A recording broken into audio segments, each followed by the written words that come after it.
réformer. Il faut qu'on revoie la CREI. Parce que la personne poursuivie a des droits qu'il faut respecter. Mais c'est une question plus politique que juridique, la réforme de la CREI au Sénégal. Pourquoi non?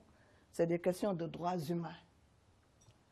Pourquoi? Parce que la personne poursuivie... Après le dossier de Karim Wade, l'opposition dit vouloir une CREI telle qu'elle, oui, pour juger d'autres dignitaires politiques dans ce Sénégal. Il n'y a pas raison de réformer cette CREI après le jugement d'un des leurs. Mais il faut toujours réformer. Il n'est jamais trop tard pour bien faire. La CREI, bon, c'est quelque chose, c'est une structure judiciaire à parfaire, à corriger, dans le sens de la protection des droits des personnes poursuivies. Encore une fois, ces personnes ont des droits qu'il faut respecter. Or, le système de preuve, à vous d'apporter la preuve de votre richesse, ça relève vraiment de l'exception et ça pose problème. En dehors de ça, il n'y a pas de recours en appel. C'est élémentaire en termes de protection des droits de la personne poursuivie. Corriger simplement et non supprimer. Vous ne parlez pas de suppression. Il y en a qui parlent purement de suppression. Je ne peux pas parler pour l'instant de suppression. Il faut une réflexion approfondie avec tous les acteurs concernés sur l'élément CREI. Il faut réfléchir avant de poursuivre, car nous risquons de faire mal alors qu'on ne devrait pas. Parce que la personne poursuivie, encore une fois, a des droits fondamentaux qu'il faut respecter. Sinon, les décisions qui sont rendues ne sont pas de bonnes décisions. L'autre actualité, c'est la visite d'État du président Macky Sall du côté de la France. Votre bilan, à vous? Mon bilan à moi? Eh bien, la question n'est pas aisée, mais je veux dire qu'une visite d'État, ça va dans le sens normal des choses. Le président Sarkozy était venu en visite d'État au Sénégal, le président Hollande aussi. Il est normal que le président de la République du Sénégal aille en visite d'État en France. Maintenant, nous savons qu'il y a eu des accords de partenariat qui ont été signés avec différentes institutions en France. Il faudra voir, en termes d'équilibre dans la coopération, ce que ça rapporte au Sénégal. Et c'est là où on pourrait peut-être dire de faire des développements. Avant de faire cette évaluation pour parler d'équilibre ou non, il y en a qui dénoncent le simple fait que le chef de l'État sénégalais se déplace vers la France pour négocier là-bas, pour donner des marchés aux Français, sur le sol français. Ils n'ont même pas besoin de se déplacer maintenant pour gagner nos marchés, pour intégrer le secteur du pétrole, par exemple. Total y est maintenant. Bon, ce que je veux dire, c'est qu'aucun État ne peut prétendre vivre en autarcie, c'est-à-dire vivre seul. La coopération internationale, elle est normale.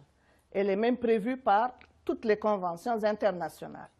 Mais ce que je veux dire, et ce dont je parlais tout à l'heure, c'est qu'il faut un équilibre dans les prestations, dans les engagements et dans les résultats.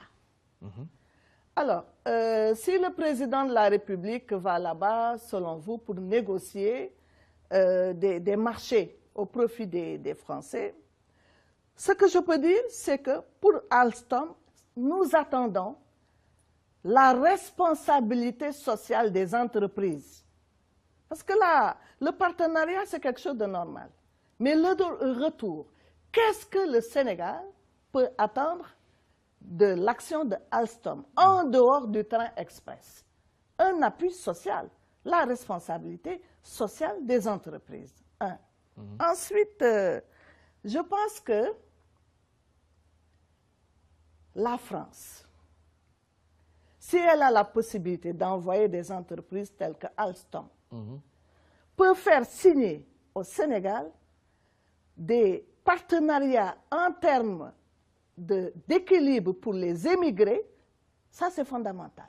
Ce que nous demandons à la France pour les émigrés, c'est de respecter et de faire respecter les émigrés. donc leur permettre d'arriver dans des conditions meilleures et d'avoir un meilleur statut à l'intérieur de la France. Je crois que ça, c'est fondamental. C'est ça qui pourrait peut-être nous permettre d'avoir cet équilibre dans le partenariat.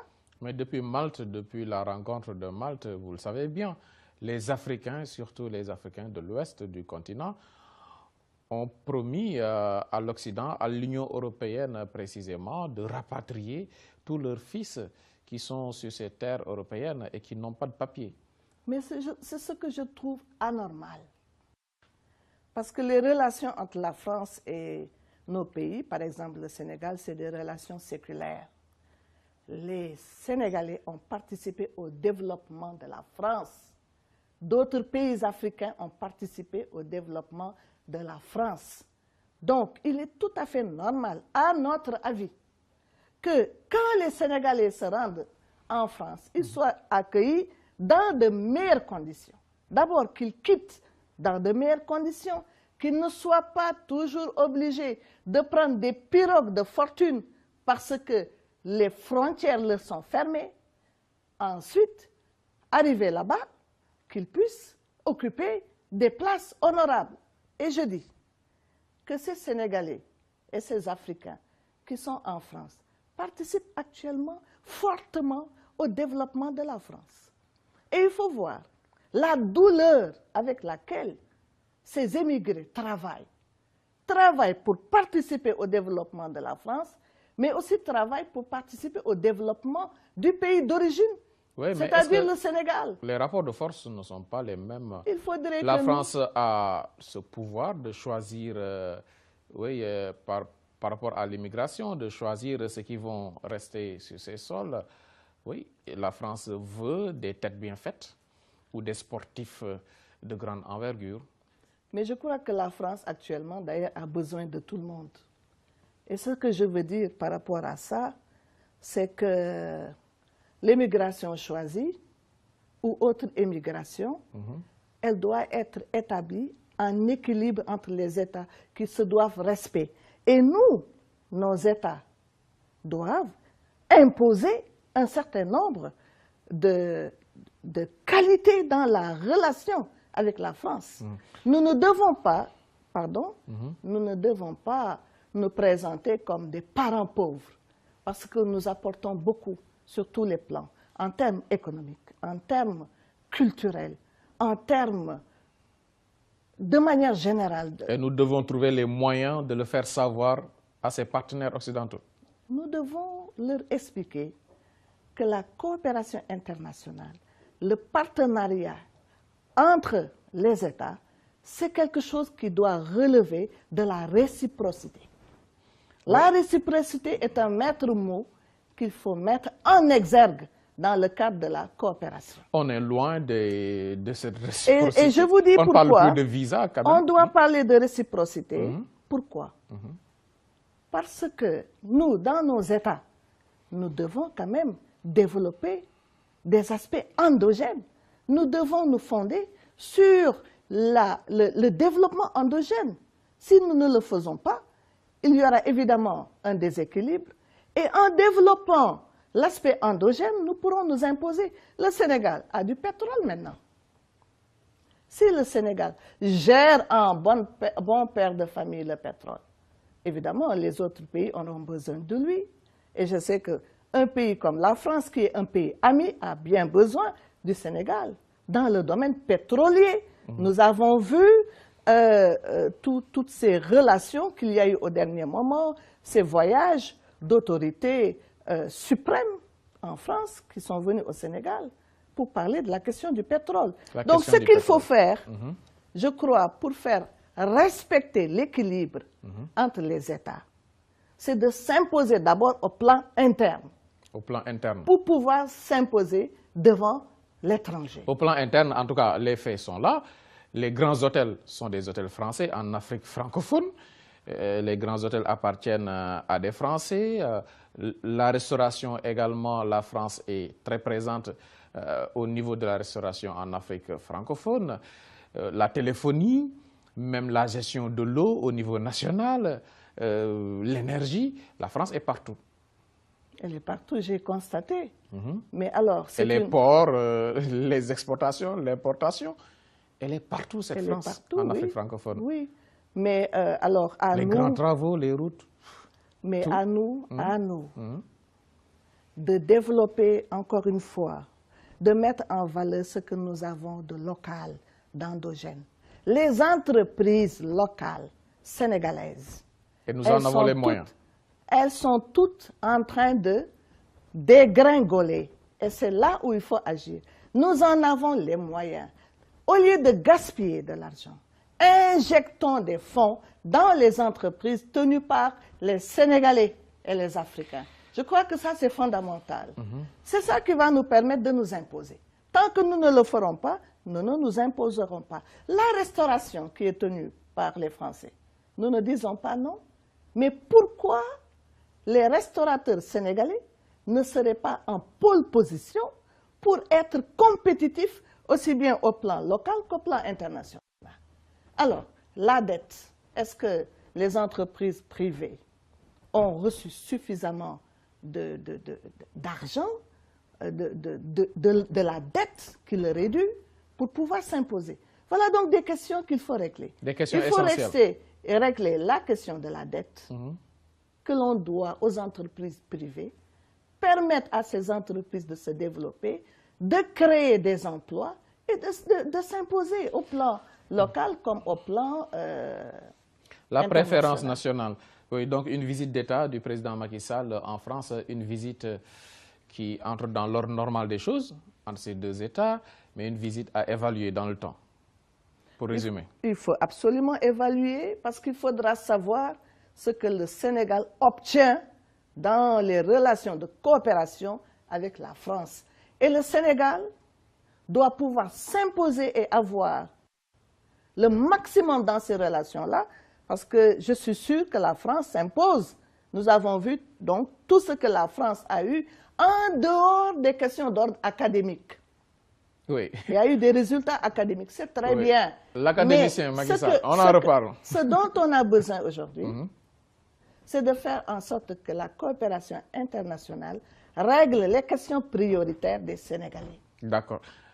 Une courte pause pour de la pub, mais vous félicitez votre ami président Macky Sall qui devient un académicien, non? Ben, je le félicite.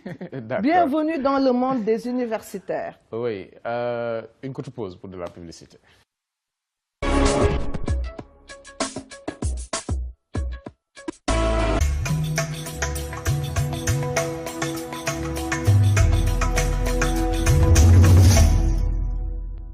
Joni yombalal na leen fay seen abonnement TNT waaw waaw dem leen ci suñu 12000 points joni yi nekk ci biir Sénégal fay seen abonnement TNT wala ngeen jëfandikoo seen application vite fait pour mën a fay seen abonnement TNT. Vite fait c'est bien fait lii mooy kalpe bi wóor. Offrez plus à votre bébé avec les couches Kalinex. Et oui, Kalinex finance les études de vos enfants dès leur naissance. Jusqu'au 31 décembre, achetez les couches Kalinex, découpez 3 logos Kalinex, mettez le tout dans une enveloppe et envoyez à BP 2603 Dakar RP. Donnez la chance à votre bébé de bénéficier gratuitement de la prise en charge de sa scolarité de la maternelle au primaire. La remise Kalinex Promo Études a été effectuée le samedi 3 décembre à la Foire internationale de Dakar. Bébé Aïssatou Ndiaye et bébé Serigne Saliou Mbacké Fall ont bénéficié de la prise en charge par Kalinex de leur scolarité de la maternelle au primaire. Kalinex, la douceur d'une maman. asalaamaaleykum. maaleykum salaam. naka jiw bi baax yi. ah man am na lu ma la dencaloon moom. yaa ci des. 30. moo ko ne yomb nii. yow Adja xanaa amoo kalpe. kalpe. kalpe dafa am waaye kalpe bi gën a wóor mooy vite fait. vite lan. application boo xamante ne la ci sa téléphone lay nekk mën nga cee denc xaalis mën nga cee maye xaalis. mën nga cee yónnee xaalis mën nga cee fay sa courant fay ci sa facture ndox fay ci sa TNT ak njàngum xale yi.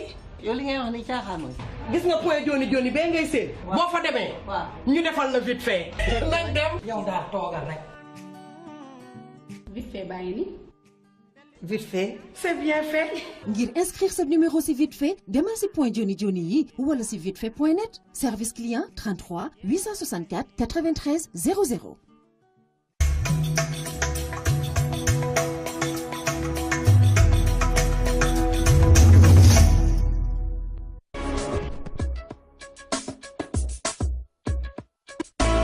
Merci de rester avec nous, Amsatou Sow Sidibé. Par rapport à la politique, expliquez-nous quand même cette option d'être centriste dans ce Sénégal. Ça veut dire quoi? On n'a pas l'habitude d'entendre ce discours. Oui, mais c'est parce que nous nous sommes rendus compte que ni la majorité traditionnelle, ni l'opposition traditionnelle ne faisaient réellement l'affaire des Sénégalais. Les Sénégalais, c'est nous, c'est vous. Nous avons des priorités sur lesquelles nous devons nous pencher. Et nous nous sommes rendus compte, après moult réflexions, que le problème nodal au Sénégal, c'était la crise des valeurs. Quand vous prenez l'éducation, c'est la crise des valeurs qui fait que l'éducation ne fonctionne pas. Non-respect des engagements. L'absence d'une connaissance approfondie du droit à l'éducation. Il n'y a pas de sensibilisation, de sensibilité réelle autour de ça. Il y a un manque de conscience autour de l'intérêt du droit à l'éducation. Vous prenez l'emploi des jeunes, c'est la même chose. C'est toujours les mêmes problèmes. Vous prenez la question de l'agriculture, de l'élevage, de la pêche. À la base, il y a toujours cette crise des valeurs qui fait que peut-être qu'on n'a pas conscience réellement de ce dont a besoin l'agriculteur, de ce dont a besoin l'éleveur, de ce dont a besoin le pêcheur. Ça pose problème. Vous prenez la santé, c'est la même chose. Est-ce qu'on connaît vraiment l'importance du droit à la santé? Si on connaissait l'importance du droit à la santé, eh bien, on gaspillerait moins pour injecter plus d'argent dans la santé.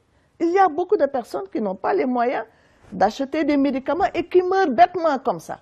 Si on a injecté suffisamment d'argent dans ce secteur, et c'est valable pour tout le reste. Donc nous avons créé cette troisième voie politique pour dire allons ensemble avec le peuple sénégalais pour ensemble réfléchir sur nos problèmes, réfléchir sur les solutions à notre problème. Donc nous avons créé cette coalition qui s'appelle Ëttu Askan Wi. Ce n'est pas une coalition entre des partis politiques. Il y a certes des partis politiques dedans, mais il y a le peuple, Askan Wi. Il y a des autorités religieuses, coutumières, il y a le peuple dedans. Et au-delà de la dénonciation, l'ambition c'est quoi? Mais l'ambition c'est de trouver ensemble avec le peuple sénégalais les solutions à nos problèmes. Comment faire pour que les valeurs soient rétablies, pour que l'enseignement marche? Réfléchir ensemble, après avoir constaté que la lutte, la crise des valeurs a détruit l'enseignement, voir comment rétablir ces valeurs-là et trouver les solutions concrètes pour que l'éducation déjà constitue une réalité. Par intégrer l'Assemblée nationale, vous y pensez? Alors, justement, les solutions politiques maintenant, c'est d'avoir une voix, la voix des sans-voix. Et la voix des sans-voix, c'est d'abord à l'Assemblée nationale, mais c'est aussi dans les collectivités territoriales. C'est partout où nous pouvons défendre les intérêts supérieurs du peuple sénégalais. Donc vous travaillez pour ces législatives? Absolument. Comme tout parti qui se respecte et comme toute coalition qui se respecte. Nous irons, si Dieu le veut, aux législatives de 2017. Aux législatives de 2017, vous avez été membre de l'ONEL, ici au Sénégal, la première femme à intégrer l'ONEL. Et ces élections, il y a beaucoup quand même de polémiques autour de l'organisation même du fichier, de sa refonte partielle ou totale. Ça fait beaucoup de débats. À l'approche de chaque élection majeure au Sénégal, ça, on peut le comprendre? Non. C'est qu'on n'a aucun respect pour l'électeur. Quand on n'a pas de respect pour l'électeur, on n'a pas de respect pour le citoyen sénégalais. qui a un droit fondamental, le droit fondamental de choisir ses dirigeants. Or, ce que nous avons remarqué depuis longtemps, mais ça s'est exacerbé à notre avis, nous avons siégé dans la commission de réforme du code électoral, nous nous rendons compte qu'on ne prend pas au sérieux l'électeur. On sait qui? Mais qui est responsable? Le responsable, vous savez, nous, les droits de l'homiste, qui avons étudié les textes, nous savons que le principal responsable de la réalisation des droits des personnes, c'est l'État. Les autres, bon, vont participer, mais c'est l'État. Alors, qu'est-ce qu'on remarque? Pourquoi devons-nous tout le temps avoir des inquiétudes, surtout maintenant, par rapport au fichier électoral? C'est élémentaire. On ne devrait même pas réfléchir sur des difficultés relatives au fichier électoral. Actuellement, avec la précipitation avec laquelle on veut tout faire, on ne sait pas dans quel état se trouve le fichier, alors qu'il y a des élections dans 6 mois. Quid des stocks morts? Que devient le stock mort? Est-ce qu'il y a un comité de veille pour surveiller ça? Il nous faut ce comité de veille. Ensuite, j'ai été confrontée à une petite difficulté, mais qui peut être une très grosse difficulté pour le pays. J'ai accompagné un jeune qui n'avait pas de carte nationale d'identité. On lui a demandé d'aller chercher une carte nationale d'identité pour pouvoir avoir la carte biométrique. Ça signifie qu'il y a énormément de jeunes qui risquent de rester en rade parce que ces jeunes n'ont pas de carte nationale d'identité. Est-ce qu'il ne faut pas encore statuer s'ils vont vers un nouveau fichier ou s'ils vont garder le fichier existant? Ils ne peuvent pas, à mon humble avis, hein, mais peut-être bien que je me trompe. Je me demande s'il est possible d'avoir un fichier avant l'élection de juillet, un nouveau fichier, parce que ça s'est fait de façon précipitée et au dernier moment. Moi, je ne sais pas pourquoi on veut toujours attendre la politique du dernier moment.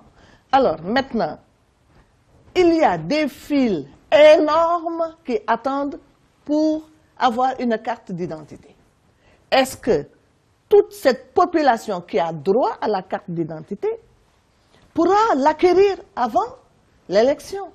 Autrement dit, est-ce qu'on pourra avoir un nouveau fichier? Mais quand même commencer par répondre aux convocations du ministère de l'Intérieur. Votre formation politique ou votre coalition ne répond pas à ces convocations. Pourquoi? Mais parce qu'on n'est pas invité. Ah bon? Oui, mais c'est du tâtonnement.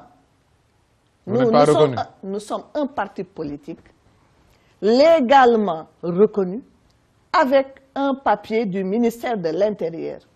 Mais nous ne sommes pas conviés à la plupart des réunions et nous voulons savoir pourquoi. Parce que c'est grave pour le ministre de l'Intérieur.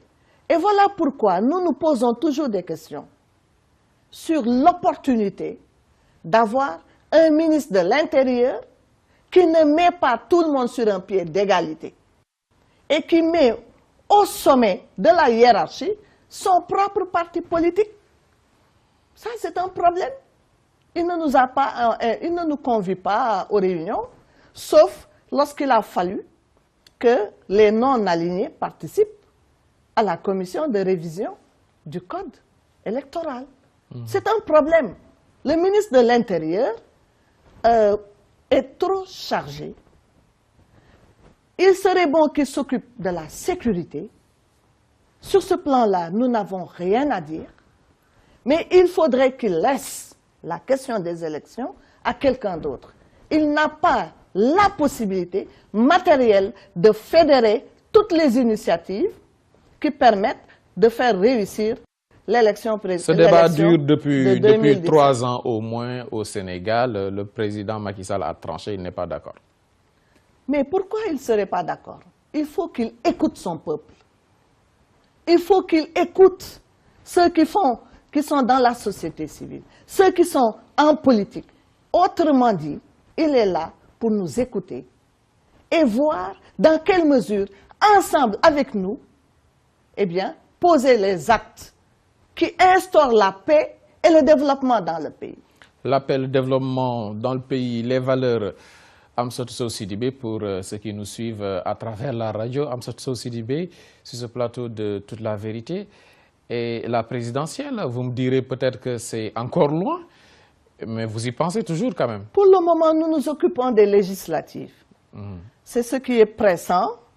Et pour ça, nous demandons au peuple sénégalais d'aller s'inscrire massivement sur les listes pour avoir la carte d'identité.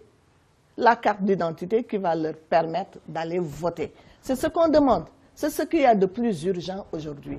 Or, j'ai l'impression qu'il y a de l'amateurisme en la matière. C'est de l'amateurisme que nous voyons. Et c'est déplorable. Le Sénégal se veut être une démocratie.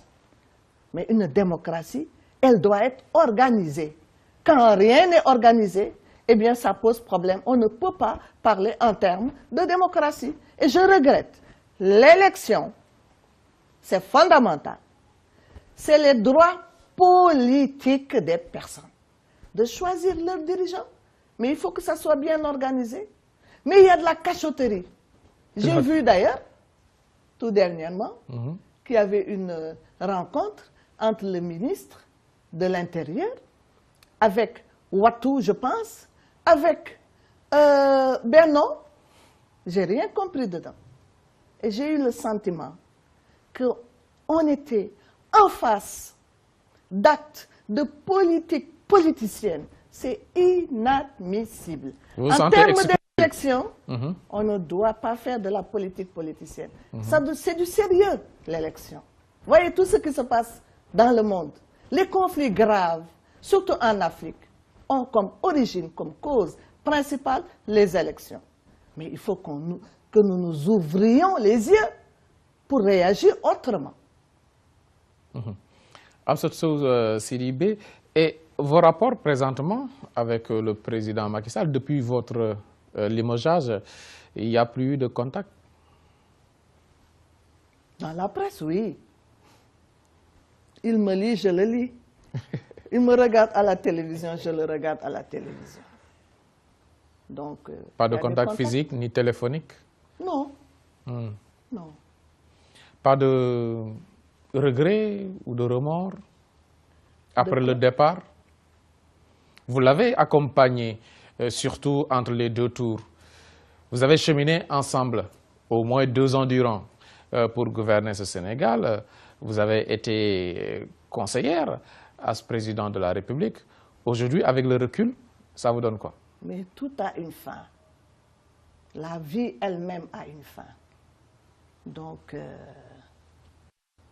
y a une fin à tout. Et puis voilà. Il y a une fin. On a suivi avec le sourire par moment quand on disait à travers la presse que les salaires du professeur Amsatou Sow Sidibé ou du professeur Malick Ndiaye sont bloqués au niveau de l'université. Vous pouvez nous en parler? Est-ce qu'on peut ne plus en parler, vraiment? Parce que c'est derrière nous, nous en avons parlé. Il y a eu des manifestations, la presse a relaté ça 1000 fois. Je crains d'ennuyer le peuple sénégalais avec cette affaire. Mais il y en a qui parlent de victimisation, vous vouliez simplement vous victimiser. Me victimiser? Non. Écoutez, une mère de famille qui reste 6 mois sans salaire, elle veut se victimiser. Vous croyez? Restez-vous sans... C'est une simple question. C'est pour vous dire que non, je ne pensais même pas à ça. Non, c'est que je suis restée des mois sans salaire. Alors que je suis une travailleuse. C'est tout. Et que j'ai un droit au salaire qui est un droit d'ordre public. Moi, j'ai toujours expliqué qu'on n'a même pas le droit de renoncer à un salaire. On vous paye, vous dites non, je ne veux pas de salaire. Ça, ce n'est pas admis par le droit. Parce que le salaire, c'est ça qui permet à la personne de manger, de faire manger sa famille, d'amener les enfants à l'école, habillés et tout. On ne touche pas à un salaire. Mais moi, je suis restée à peu près 6 mois, malgré les interventions de mon avocat, Maître Hassan Diomandjaï, que je salue, en passant, eh bien, on a refusé de me donner mon salaire. Et vous avez utilisé la presse? Oui, on a attendu, on a écrit des lettres. L'avocat a écrit, sans réponse, sans réaction. Mais il faut bien communiquer par écrit en déposant une lettre, n'est-ce pas? Ou par la parole, quand ce n'est pas possible. Qu'est-ce qu'on fait? Vous êtes là et vous nous soutenez en nous faisant, en nous permettant de véhiculer nos sentiments. Et tout est rentré dans l'ordre? Oui, depuis.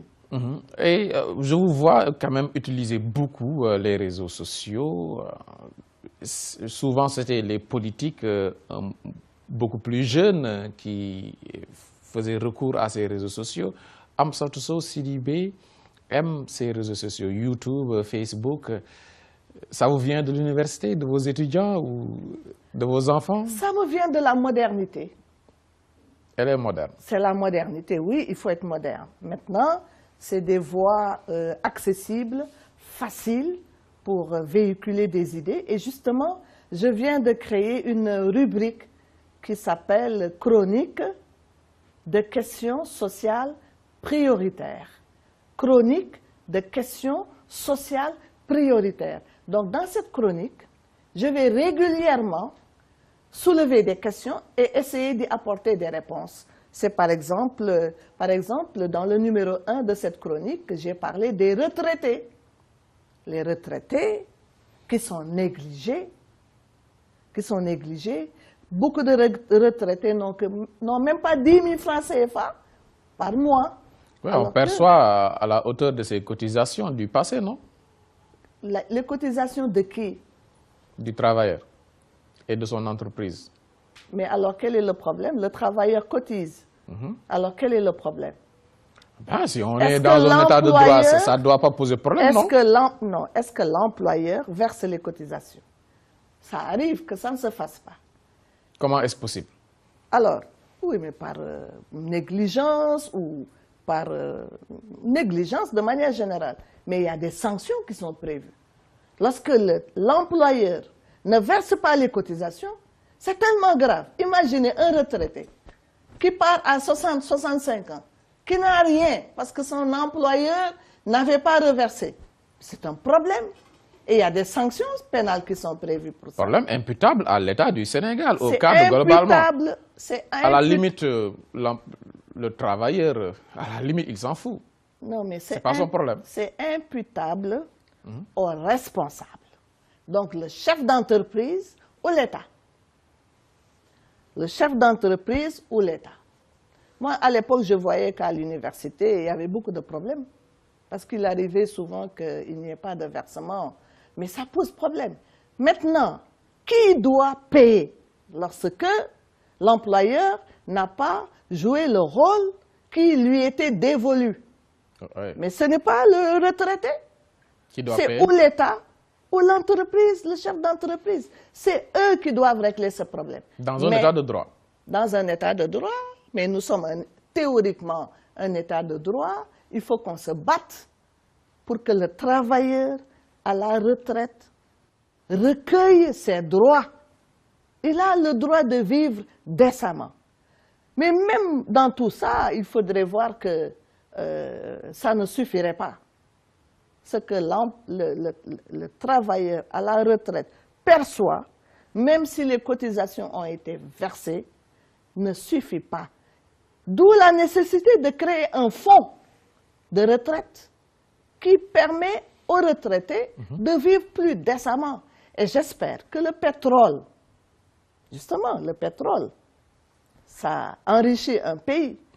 Et j'espère qu'avec l'argent du pétrole, on va permettre aux retraités d'avoir un fonds conséquent. Parce que les retraités aujourd'hui, ils prennent en charge qui? Avec le chômage, les enfants, même les petits-enfants, et les épouses. Et le retraité lui-même a des besoins. Donc il faut qu'on soit humain et qu'on sache que le retraité est une personne humaine à qui il faut reconnaître... Vieillir n'est pas mourir, hein? Tout le monde souhaite vieillir. Oui. Quand on prie, on demande à Dieu de nous permettre d'avoir un âge avancé. Et d'ailleurs, le problème du secteur informel aussi est un problème. Les travailleurs du secteur informel, ils ne cotisent pas. Ils ne sont ni à l'IPRES, ni au système de la fonction publique. Alors, quand ils vont à la retraite, ces travailleurs du secteur informel, les ambulants, les mécaniciens... Il faut leur trouver quelque chose. Il faut leur trouver un système. Ce n'est pas facile. Moi, je l'avais essayé avec les femmes au niveau du RAFET, Réseau africain des femmes travailleuses. Les femmes me disaient les 200 francs qu'il faut donner à l'IPRES pour pouvoir avoir un système de sécurité sociale, ça pouvait leur permettre d'acheter du riz ou du couscous. Donc, il y a des formations à faire, une organisation pour leur permettre de sortir ces 200 francs ou ces 300 francs de cotisation. Le système de retraite au Sénégal, pourtant, ça ne devrait pas poser problème. On a une population relativement jeune, ce n'est pas comme dans des pays développés où beaucoup de travailleurs partent à la retraite et qu'il n'y a pas assez de remplaçants. Ici, on a une population relativement jeune. Ça devrait... on a autour de au moins 500 000 retraités du secteur formel, au moins. D'accord. Sans compter toutes le les temps vieilles est épuisé. personnes. Samedi prochain, c'est le 31 décembre 2016, s'en va. Le discours du président de la République en 1 minute. Vous attendez quoi de ce discours?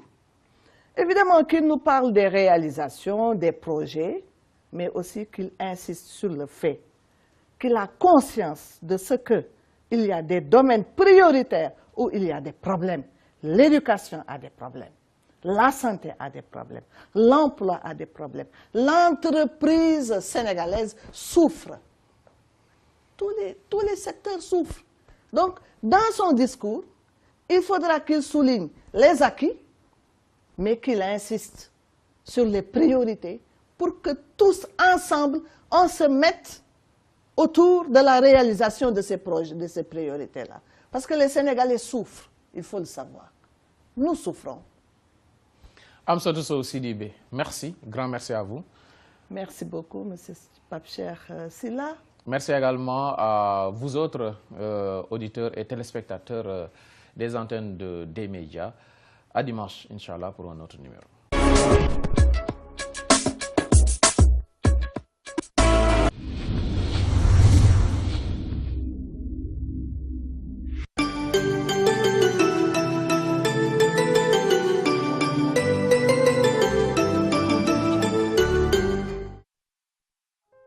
dëgg ak vite fait daal coono jeex na ak sa application vite fait toogal fi nga toog fay say facture Senelec ma abonnement TNT ak vite fait mën nga jot xaalis yónnee xaalis denc xaalis ak def say asa xanaa neex waaw yow mi bëgg am application vite fait demal inscrire sa numéro ci suñu 12 000 points joni yi nekk ci biir Sénégal mbaa nga télécharger ko ci vitefait.net inscrire directement en ligne bu ko defee nga jot SMS bu lay wax nga dem ci bépp point joni dugal sa compte vite fait xaalis ginnaaw loolu dinañu la yónnee code d'activation bu lay firndeel ni mën nga tàmbale utiliser sa application vite fait.